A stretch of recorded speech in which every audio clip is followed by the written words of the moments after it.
Sud Radio Regard de Femme, Michel Vianès. Bonjour Michel.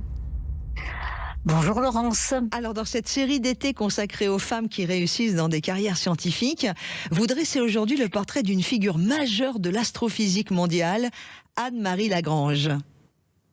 Et oui, Anne-Marie Lagrange est reconnue internationalement pour avoir réalisé la première observation directe d'une exoplanète.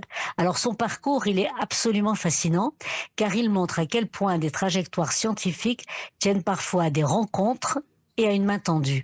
Aujourd'hui, Anne-Marie est directrice de recherche au CNRS, membre de l'Académie des sciences et astrophysicienne à l'Observatoire de Paris. C'est elle qui a découvert la première exoplanète, je dis son nom, Beta Pictoris B, au Chili. Et pourtant, rien ne l'a destinée à une telle carrière. Elle était passionnée par les mathématiques et la physique, mais d'origine modeste. Elle vivait également en zone rurale. Elle n'envisageait pas du tout de grandes études. Et son véritable déclic, c'est venu de sa professeure de français en classe de terminale, qui, décelant son potentiel, lui a conseillé de s'orienter vers une classe préparatoire. Donc, sans ce conseil bienveillant, le monde de la recherche serait peut-être passé à côté d'une immense astrophysicienne. Ah là là, le conseil d'une professeure est une chose, mais pour une famille modeste, Michel, le coût des études supérieures en classe prépa, puis dans les grandes écoles, est souvent un frein insurmontable. Comment a-t-elle pu concrétiser ce projet ? Eh bien, c'est le second maillon essentiel de son histoire. Donc, le conseil de son professeur serait resté une belle idée sans réalité concrète si elle n'avait pas obtenu une bourse du Rotary. Et c'est ce soutien financier extérieur qui a tout débloqué et lui a permis d'entrer en classe préparatoire, puis de réussir, excusez-moi du peu, le concours de l'école polytechnique. Wow. Et je trouve que c'est une formidable leçon. Le talent et l'appétence pour les sciences, ça existe partout, dans tous les milieux sociaux.